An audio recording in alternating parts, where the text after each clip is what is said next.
오늘은 계속해서 사도신경을 하고 있는데요. 오늘 파트는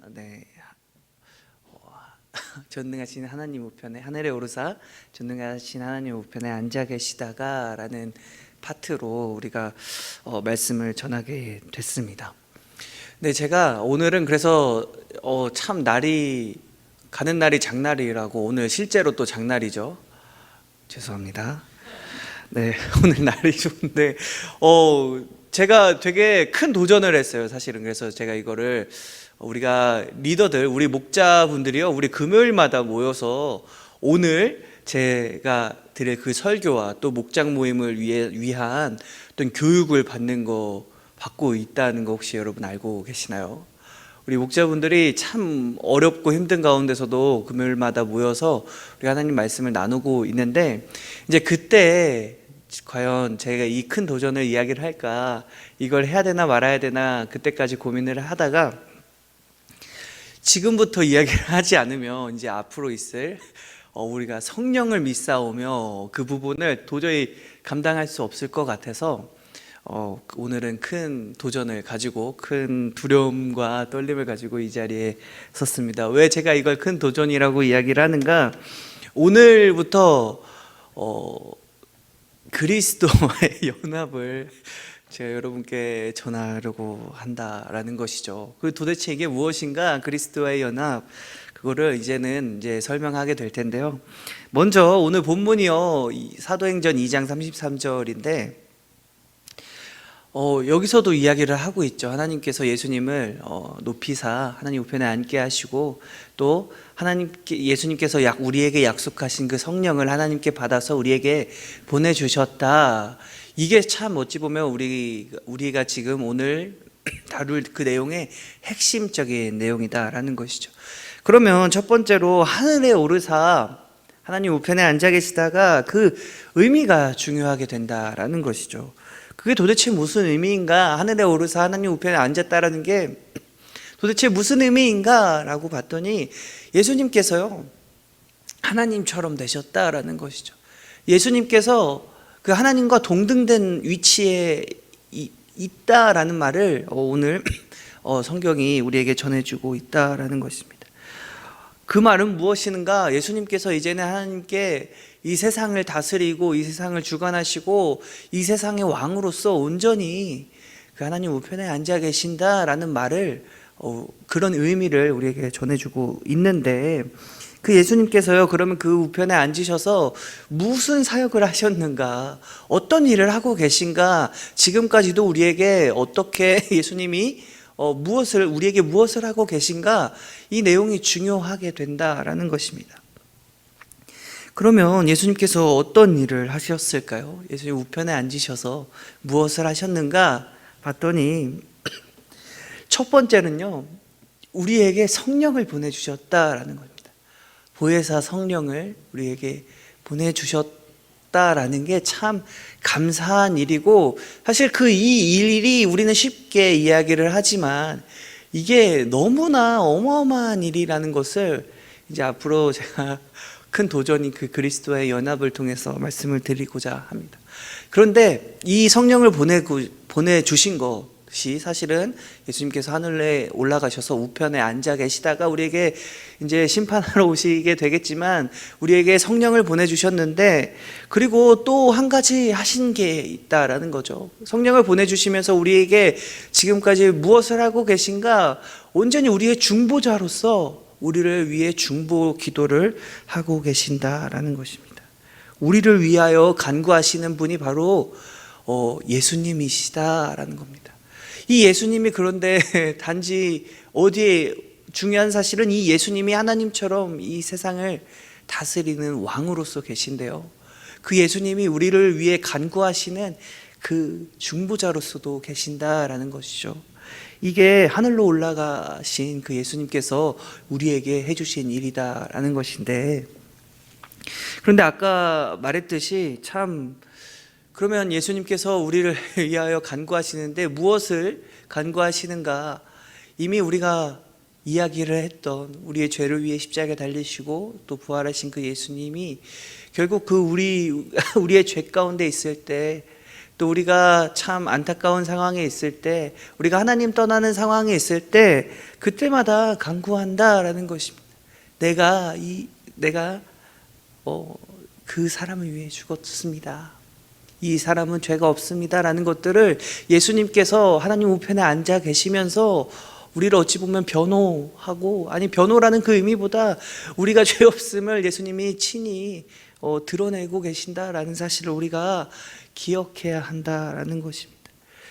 그래서 이제는 더 이상 우리가 죄 가운데 거하지 않아도 되고, 예수님이 이 세상을 다스리심으로 우리가 더 이상 우리를 죄인이라고 정죄할 사람이 사실은 이제는 없다라는 사실을 우리가 기억해야 한다라는 것입니다.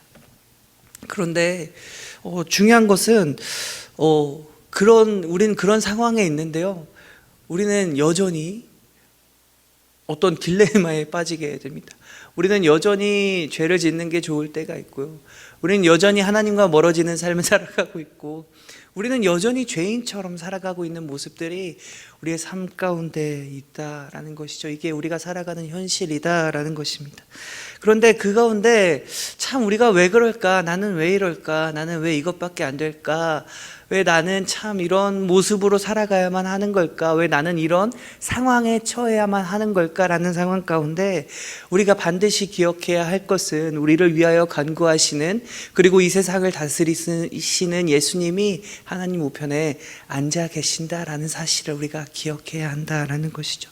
우리가 그 예수님을 바라보고 소망할 때, 예수님 앞에 나아갈 때 참 우리가 처한 상황들, 나의 문제들, 나의 모든 죄악들, 나의 모든 것들이 참 그 모든 것들 가운데서 우리가 구원을 받고, 또 우리가 그 모든 것들에서 자유함을 누릴 수 있게 된다라는 것을 우리가 하늘에 오르사 전능하시는 하나님이 우편에 앉아 계시다가라는 그런 고백 가운데 우리가 느낄 수 있게 된다라는 것입니다.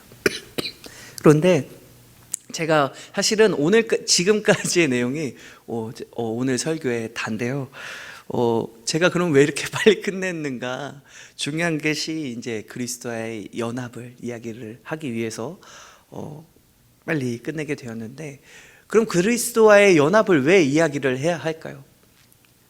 왜 그리스도와의 연합이 그렇게 제가 큰 도전이며 이렇게 강조하면서 이야기를 해야 하는 부분일까? 라고 봤을 때, 여러분, 그리스도와의 연합을 빼어놓고는요, 우리가 받은 그 구원과 우리가 받은 그 신앙생활과 우리가 살아가는 나의 어떤 모든 것들을 설명할 수가 없기 때문이다라는 것입니다. 예수님께서 하늘로 올라가셔야만 했었던 그 이유, 또 예수님께서 이 땅에 인간으로 오셨어야만 하는 그 이유, 또 예수님께서 이 땅에서 인간으로서 우리의 죄를 대신하여서 죽고 그 많은 고통을 당하시며 또 부활하시고 하셨어야만 하는 그 이유가 사실은 우리가 그리스도와의 연합이 전제되어 있어야만 했기 때문이다라는 것을 이야기를 하고 있다라는 것이죠. 여러분, 그리스도와의 연합을 이야기를 합니다. 그게 도대체 무슨 말일까요? 예수님과 우리가 연합한다라는 뜻인데, 참 이 성경에서 말하는 이 그리스도와의 연합은 명백하게 말하면 여러분 신비한 연합이다라고 이야기를 하는데, 여기서 말하는 그 신비는 어떤 의미냐면 우리가 다 이해할 수 없고 논리적으로 이해되지도 않으며 이게 도대체 무슨 일인지 우리가 온전히 알 수 없는 일에 대해서 우리는 신비롭다라고 이야기를 한다라는 것이죠. 그런데 우리에게 일어난 이 그리스도와의 연합이 이런 신비한 일이다. 죄송합니다.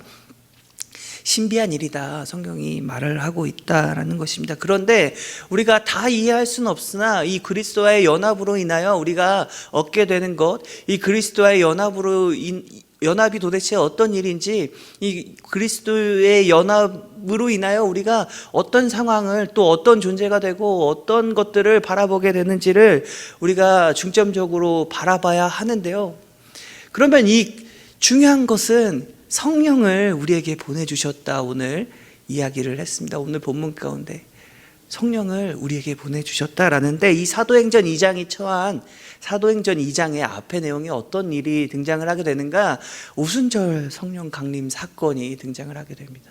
무슨 뜻인지 모르시는 분들도 계실 텐데, 성령님이요, 예수님께서 부활하시고 승천하셔서 이 땅에 성령님을 오늘 말씀대로 보내주십니다.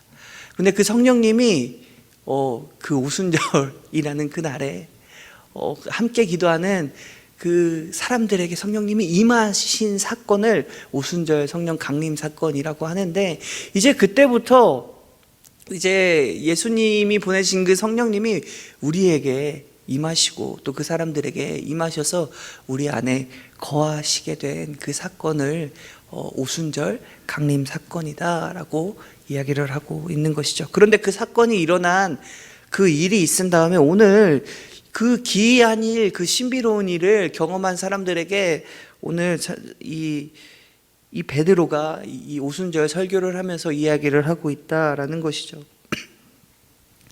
도대체 성령 강림한 사건이 무슨 일인가? 이게 도대체 어떤 의미인가? 성령님이 강림하셔서 무엇을 하시게 되는가?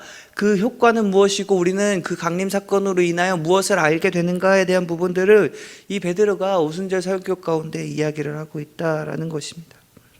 하나님은, 오늘 본문이 그래서 하나님이 오른손으로 예수를 높이심에 그가 약속하신 성령을 아버지께 받아서 너희가 보고 듣는 이것을 부어주셨느니라. 여러분, 중요한 건 너희가 보고 듣는 이것입니다.